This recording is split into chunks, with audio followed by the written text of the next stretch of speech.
Bonjour à tous. Donc alors, la vie chrétienne, quand vous venez à Christ, cela ne consiste pas à ne plus pécher ou à pécher. Cette vie que nous abordons de cette manière-là, qui est, oui, tu fais tout pour ne plus pécher, correspond exactement à l'ancienne alliance. Nous sommes dans une nouvelle alliance. L'ancienne alliance, c'était tout un comportement à avoir pour pouvoir plaire à Dieu. Dans la nouvelle alliance, c'est le débordement de la vie du Christ qui est en nous. Donc, si vous rentrez dans ce domaine, dans cette manière d'être, c'est-à-dire de tout faire pour ne pas pécher, et vous considérez comme un chrétien modèle, à partir de là, vous rentrez dans un système religieux qui est digne de l'ancienne alliance, en sachant que cette façon d'être n'a aucune stabilité, puisque vous péchez chaque jour.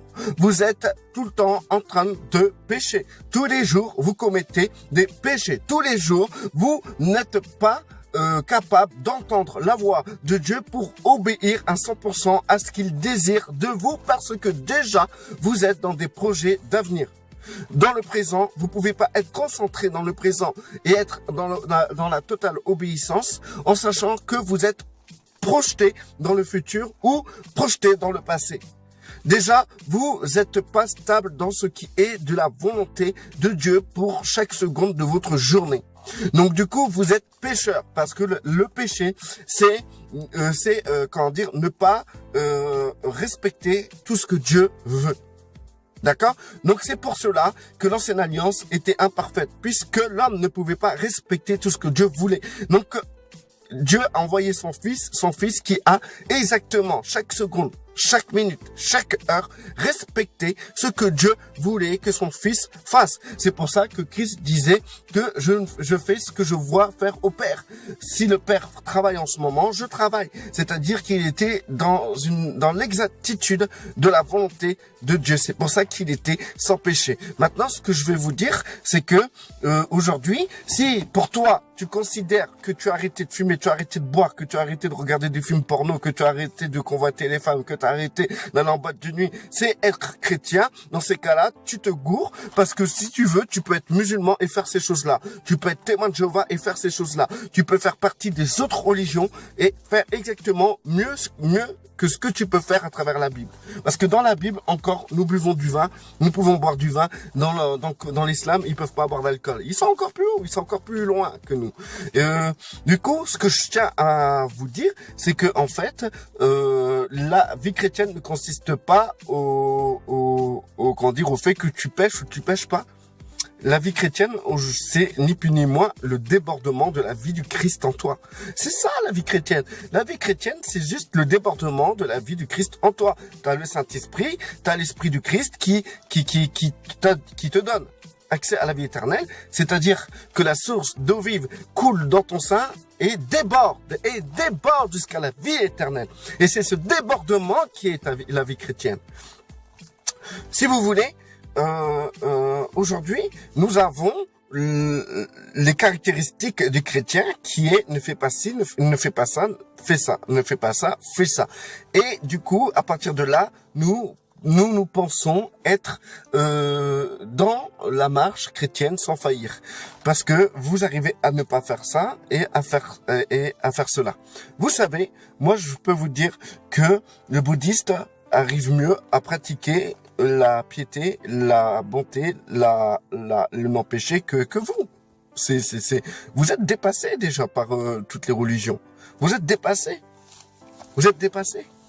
Maintenant, si vous êtes tout le temps en train de pointer du doigt en disant oui, un chrétien ne doit pas faire ça, un chrétien doit faire ça, moi je tiens à vous dire, pour pas vous casser la tête, pour faire simple, avec simplicité, dites-vous plutôt qu'un chrétien doit déborder de la vie du Christ. C'est tout. Parce que à partir de ce débordement, vous allez complètement changer. C'est ce débordement qui va vous mettre en phase avec le Père. D'ailleurs, Christ, quand il était sur terre, il débordait de la vie de Dieu. Il débordait de la vie de son Père. Et c'était dans ce débordement qu'il manifestait la volonté de son Père. Parce qu'il disait, mon Père travaille jusqu'à présent et je travaille. Je ne vois ce que le Père, je fais ce que le Père fait. Donc du coup, c'est pas moi qui fais ces choses, c'est le Père qui les fait en moi. Donc c'est très clair. C'est-à-dire que la volonté de Dieu, c'était son débordement à travers son Fils. Aujourd'hui, nous devons déborder la vie de son Fils, donc la vie du Père. C'est ça qui fait que tu as une vie chrétienne, que tu es un enfant de Dieu.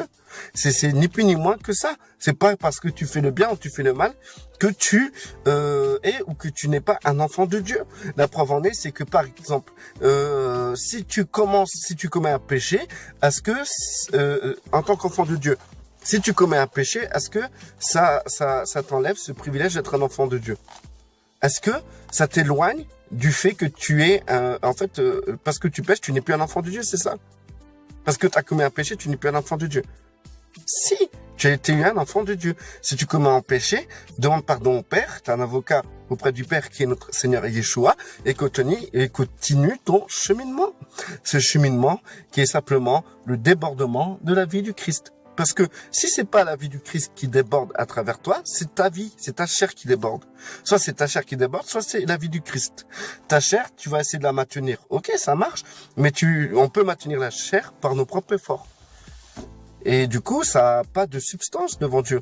Ok, tu bois pas, ça marche, tu fumes pas, ben c'est génial, ok. Si tu débordes pas de la vie du Christ, t'as aucune vie chrétienne.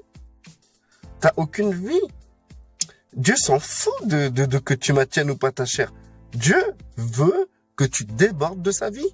Et à partir de là, à partir de ce débordement, il est clair que ta chair, elle se met en stand-by. Hein.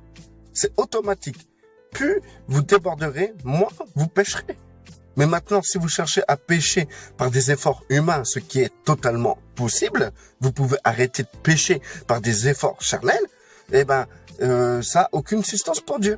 Il faut absolument que vous débordiez de la vie du Christ. Et c'est ce qui permettra à Dieu de pouvoir se manifester partout où vous êtes. Et vous pourrez dire comme Christ, c'est pas moi qui fais ces œuvres, c'est le Père qui est en moi. C'est pas moi qui vis, c'est Christ qui vit en moi. Parce que ce que vous êtes, c'est ni plus ni moins le débordement de sa vie, de son identité, et non de votre chair et de vos désirs charnels et de votre force charnelle. Mais c'est un débordement de la force de Dieu qui se manifeste à travers vous. On perd beaucoup de temps en voulant faire la chasse au péché. Au lieu de chasser le péché ou des démons, déborder de la vie de Dieu. Chercher à déborder, être rempli du Saint-Esprit. C'est pour ça que Paul disait, si vous voulez pas faire les œuvres de la chair, marchez selon l'esprit. C'est simple. C'est pas que vous devez combattre la chair, par vos forces, par votre comportement, car un homme peut changer charnellement. Mais c'est que vous devez marcher par l'esprit, déborder la vie du Christ, pour que vous puissiez ne pas non seulement marcher charnellement, mais mais faire la volonté de Dieu. Car celui qui fait la volonté de Dieu ne pêche pas. Parce que le péché, c'est la rébellion contre la volonté de Dieu. C'est pour ça que Christ lui-même, dans sa manière de marcher, il manifestait son Père. Nous devons manifester Christ et le Père, puisque Christ et le Père ne font qu'un. Donc nous devons manifester le Père et le Fils par ce débordement de la vie. Comment déborder de la vie? De la vie, ben déjà arrêtez de faire la chasse aux démons ou la chasse à la chair. Arrêtez de faire de votre vie chrétienne une vie totalement théologique ou la rendre digne des bouddhistes. Mais plutôt comprenez que vous pouvez pas vous débarrasser de votre chair, mais vous pouvez déborder de la vie du Christ. Cherchez à déborder. Demandez au Père, au nom de notre Seigneur, de déborder de la vie de son Fils. Tous les jours, demandez. Et vous allez voir que plus vous demandez de déborder de sa vie, plus vous allez déborder. Vous allez comprendre le véritable évangile et aussi votre véritable marche en Christ. Parce que votre marche en Christ n'est plus ni moins un débordement de sa vie. C'est ça. La vie chrétienne, c'est ça. La nouvelle alliance, c'est un débordement de la vie du Christ. Arrêtez d'être dans l'ancienne alliance, de voir la Bible comme la lettre et de la mettre en pratique comme les pharisiens le faisaient ou comme les gens au temps de Moïse le faisaient. Mais plutôt, cherchez à déborder de la vie du Christ à travers ces Écritures. Cherchez à comprendre ce qui est le débordement. Vous n'êtes pas plus que le maître. Christ n'agissait pas par ses propres forces. Il disait lui-même, il faisait ce qu'il voyait le Père faire. Donc, il faisait selon le débordement de la vie du Père. C'est pas lui qui agissait. Il disait, c'est pas moi qui agis, c'est le Père qui agit jusqu'à présent. Et donc, aujourd'hui, arrêtez d'agir, mais laissez le débordement de vie du Christ, laissez Christ agir à votre place. Demandez au Père de vous éclairer par rapport à ça. C'est pas compliqué, c'est quelque chose de simple en vérité. C'est simple, c'est simple. Ce qui est compliqué, c'est que c'est ce que vous faites. De tout le temps essayer de vivre dans l'arbre de la connaissance du bien et du mal, en disant ça c'est bien, ça c'est pas bien. Ça c'est bien, ça c'est mal. Ça c'est bien, ça c'est mal. Mais venez plutôt à l'arbre de la vie, mangez cet arbre de vie, mangez Christ et débordez de cette vie. Parce que si vous mangez de l'arbre de la connaissance du bien et du mal, vous allez déborder de ce fruit qui est le bien et le mal. Et donc, vous allez tout le temps chercher à ne pas pécher. Quand vous péchez, vous allez déprimer. Vous allez chercher à faire le bien. Vous allez chercher à éviter de faire le mal. Et ça, c'est compliquer votre vie. Au lieu de chercher à faire le bien et à chercher de faire le mal, de pas faire le mal, cherchez plutôt à déborder de la vie. C'est une ligne droite. Déborder de la vie. Cherchez à déborder de la vie.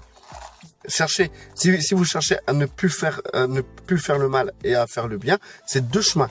C'est deux chemins et vous devez à chaque fois jongler entre ces deux chemins. Et c'est très difficile. Prenez la ligne droite qui est la vie. Et vous verrez que vous n'aurez pas ce problème de jongler entre le bien et le mal. Puisque vous déborderez de la vie du Christ, vous inquiéterez pas de savoir ce qui est bien, ce qui est mal. Hein. Vous inquiétez-vous plutôt de voir si vous débordez de la vie du Christ au lieu de vous inquiéter si ça c'est bien, si ça c'est mal. Et après, c'est automatique, c'est mécanique. Tout se fait normalement. C'est souple et simple, comme Christ l'était. Arrêtez de vous culpabiliser. Allez manger de ce fruit de la vie. Ce fruit que nous avons pu accès quand Adam et Ève ont chuté. L'homme n'avait plus accès à ce fruit de la vie. Aujourd'hui, nous avons accès à cet arbre de la vie. Cet arbre de la vie. Ce fruit de la vie. Et aujourd'hui, nous pouvons le manger. Et nous le mangerons à travers Christ. Comprenez cela. Cessez de manger de cet arbre pourri qui vous rend religieux, pharisien, méchant, mesquin, jugeur. Qui vous fait ce fruit vous amène à la satisfaction de faire le bien et vous amène à ne plus vous satisfaire parce que vous faites le mal. Au lieu de jongler avec les deux là, soyez satisfaits tout le temps en débordant de Christ. Bon appétit!